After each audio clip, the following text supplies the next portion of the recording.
Hi. There's an old Russian joke that if you see someone smiling, they're either a fool or an American. A smile is a wonderful thing.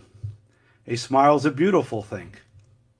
But it doesn't create or give us happiness.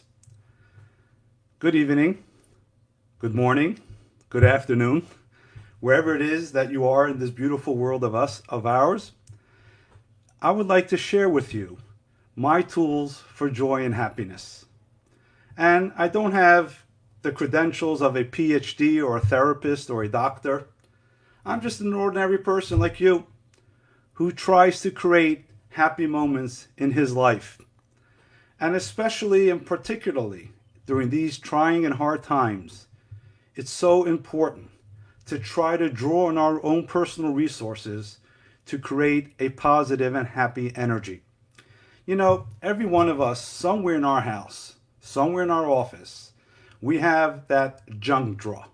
You know, it's that drawer, that little space where we put everything when we don't have a specific space for it. So we just put it in that drawer, in that box. And one day when you need something and you can't find it, oh, it's probably in that drawer. And the same thing is in life. Many times we learn things, we hear things, we study things, we absorb information, and we're not really so sure about the practical relevance of what it is that we're studying at the time. And we kind of put it away in the recesses of our mind in the, what we'd call maybe the intellectual junk drawer. And then there comes a time of need that you say, you know, I need something. I know I heard a story. I learned something interesting. I heard a good joke. Maybe that can help me now. And that's what I've been doing over the last 8 weeks, trying to chart a path of happiness to bring that positive energy into such trying and challenging times. So I want to share with you 5 of these tools that I have found meaningful to me, and hopefully they will be meaningful to you as well.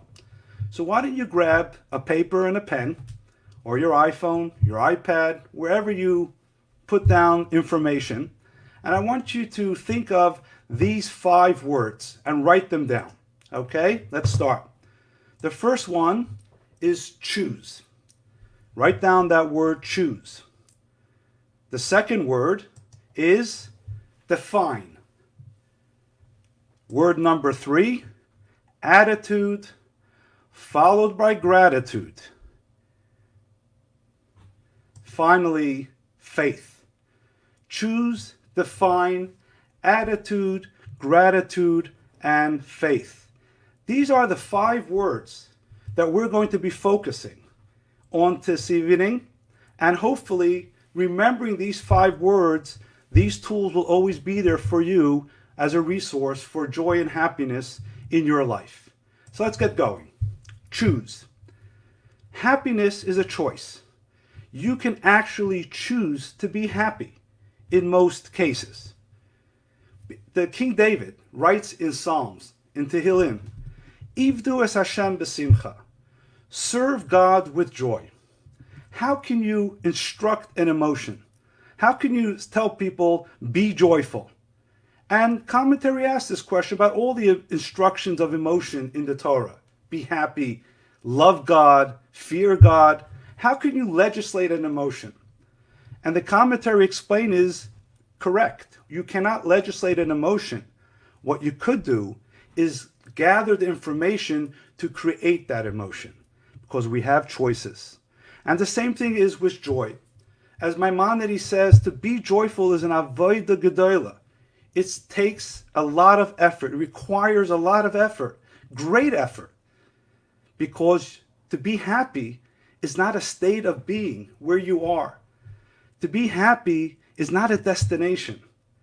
It's a tool to reach a destination. And it's a tool that you can work on because you do have a choice to be happy. But you may ask, I have a choice to be happy, but why do I need that choice? I can get along without being happy. And the answer is, you can get along, but you can't really reach your true potential without being happy. See, happiness is not an option. It's not a luxury. It's a necessity. And that's why King David says, you need to serve God with joy. Because our Hasidic sages teach, Simcha Peiretz Geder. With joy, you can break through barriers. And breaking through barriers is not a luxury. We need to break through barriers to be able to reach our true potential. So if you don't choose to be happy, if you don't work to be happy, you're depriving yourself from breaking through certain barriers and achieving the maximum potential that you really can. So choose to be happy, because by choosing to be happy, you will not just be in a state of being. By choosing to be happy, you will have the tool to be able to reach your maximum potential. One of those stories we've heard many times, it's on Chabad.org, it's been publicized, of a very famous individual. His name was Freddie Hager. He was very, very involved in the diamond industry in London. And at one time, things were going south. Things were not good. And he met the Rebbe. And the Rebbe said, you're very pessimistic. You're very negative. You need to surround yourself with optimistic and positive people. And he tells the story how, in fact, that's what he did. And it enabled him to reach a new level of success. You're a negative person, you can choose to be happy. And if you find it hard, choose to be around optimistic and positive people, because it's not a luxury. You need to choose to be happy so you can reach your true potential. So, you have a choice and choose it is tool number one. Tool number two is define. We will choose to be happy, but what does happiness mean? And you look into dictionaries, there's so many definitions of what happiness really means. What does the word happy mean? It's not a smile. It's not an end destination. The best definition that I like, that is my tool, is contentment, peace of mind. When you are at peace, you are in a state of happiness, or the other way around. When you are in a state of happiness, it means you are at peace and you have peace of mind. Now, peace of mind can come from many different things. Think about a struggle that you had and how it was resolved. What is the feeling at that time?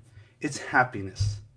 And the truth of the matter is, the more we work at removing the conflict and bringing peace in our life, the more we are in that state of happiness that becomes the tool to break through the barriers.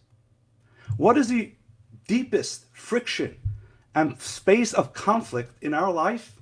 It goes to the very core of who we are.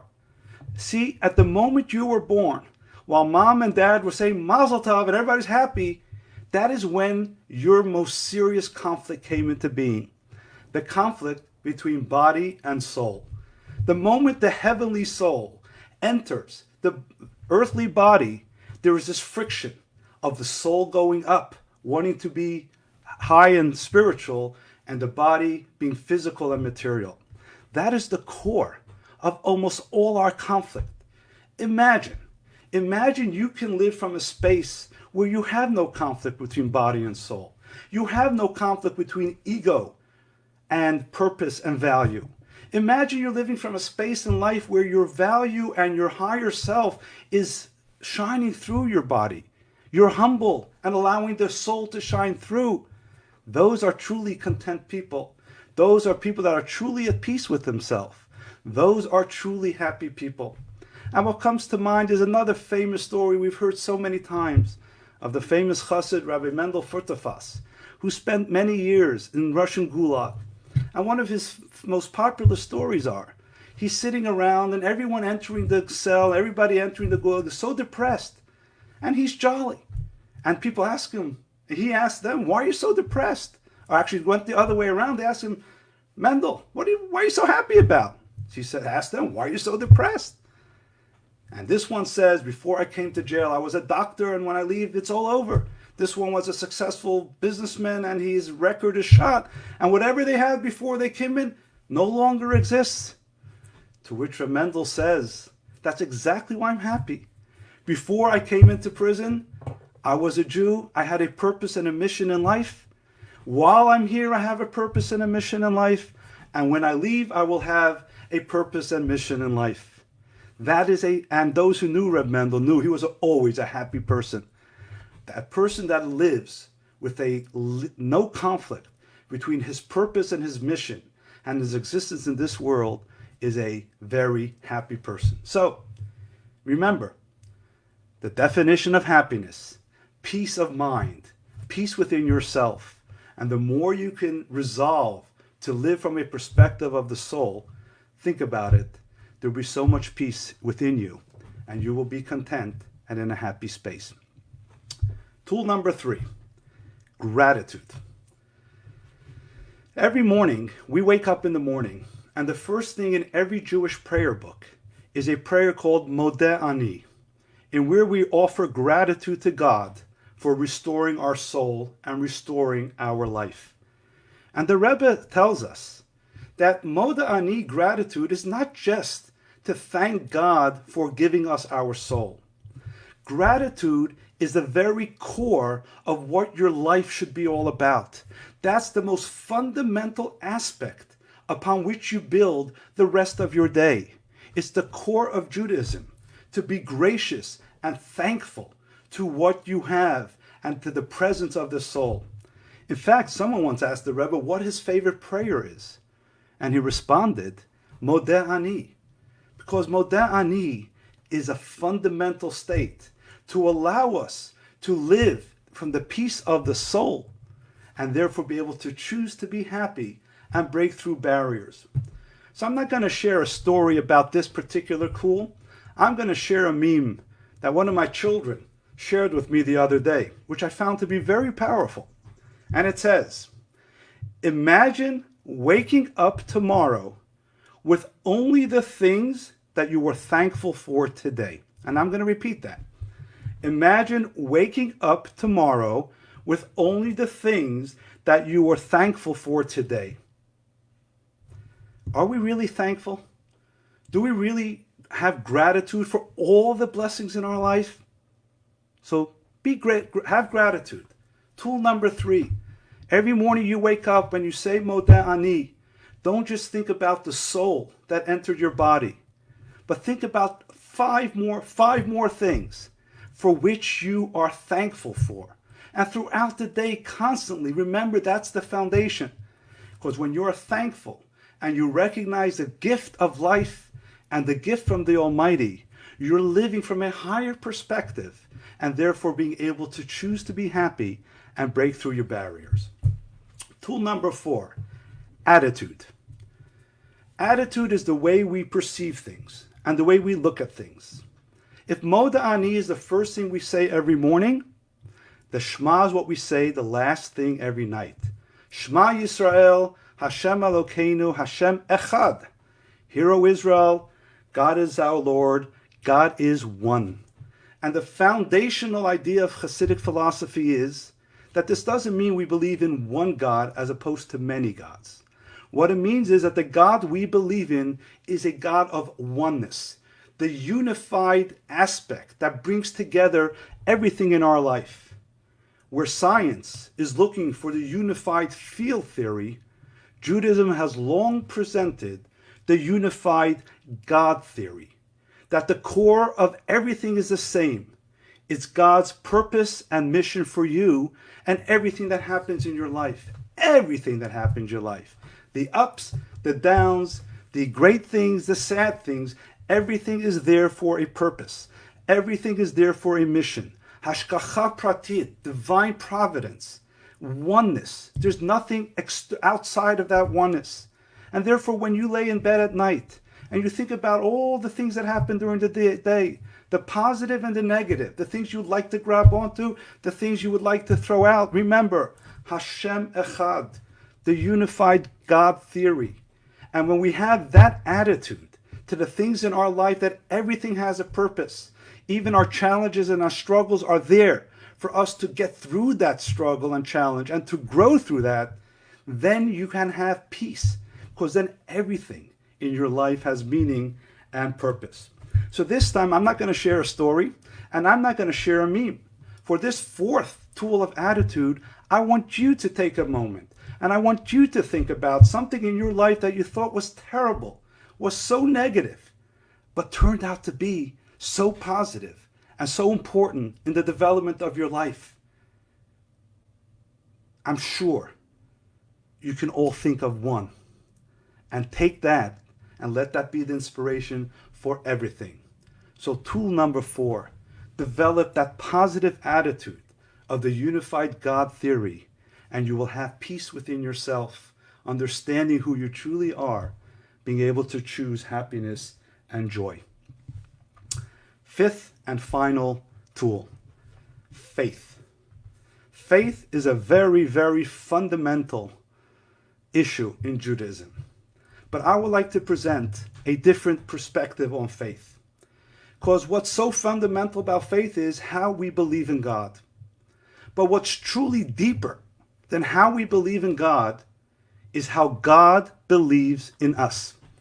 One of my favorite sayings from Rabbi Jonathan Sacks, the former chief rabbi of London, of England, of the British Empire, was, and listen, the Torah is not here to teach us how to believe in God. The Torah is here to teach us how God believes in you, in us. All the stories of the Torah are there to show us that the creator of the universe is not just some abstract, remote, distant creator, but one that is engaged with us, giving us a mission, guiding us to the fulfillment of the mission, guiding us through life, because God has faith in you.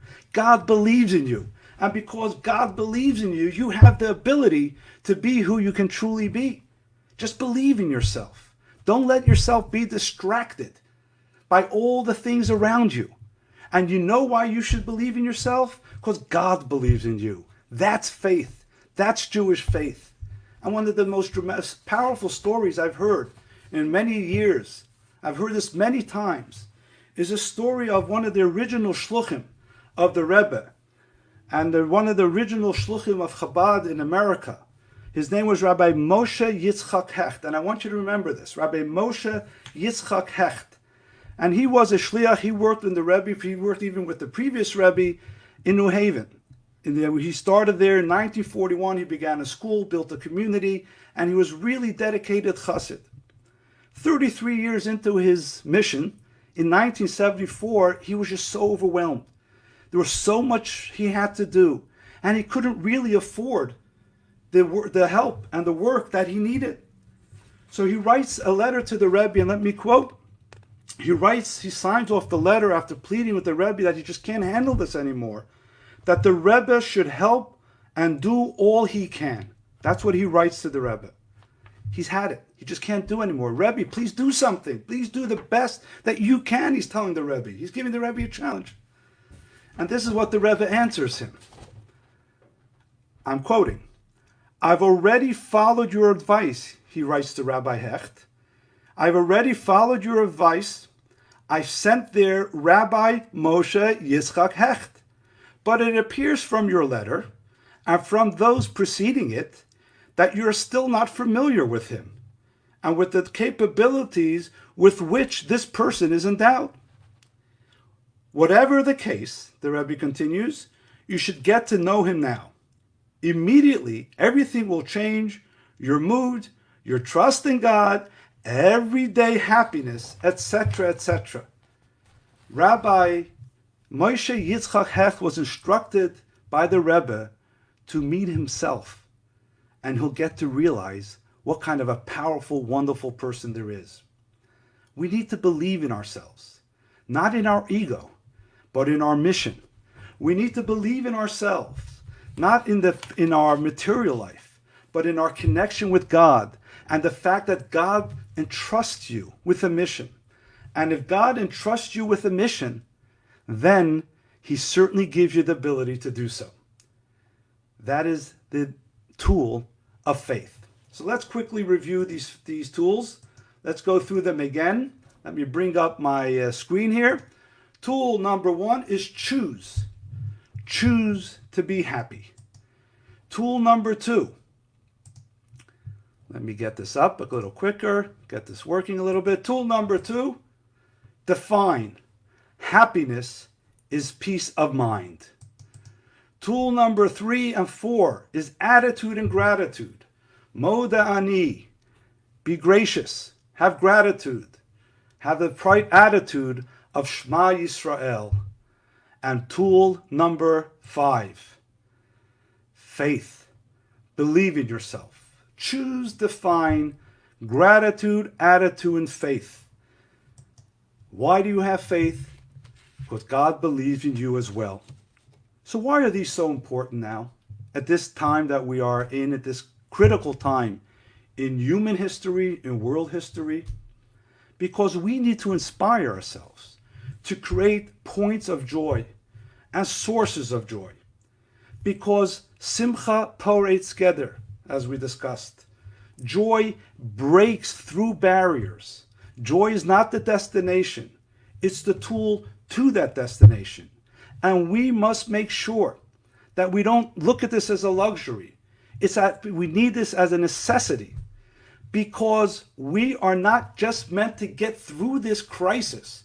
We are meant to grow through this crisis.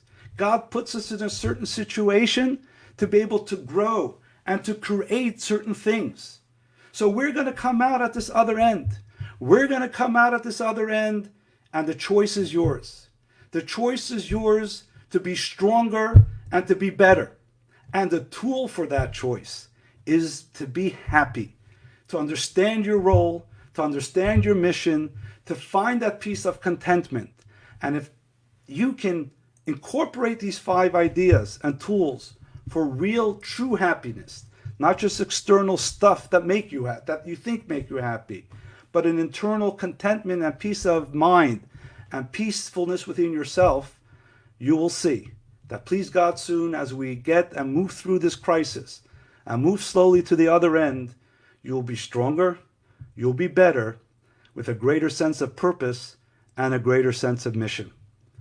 These are the tools that I have chosen and have inspired me greatly over the last few weeks. I hope they do the same to you as well. Have a wonderful evening, have a great day, and be happy.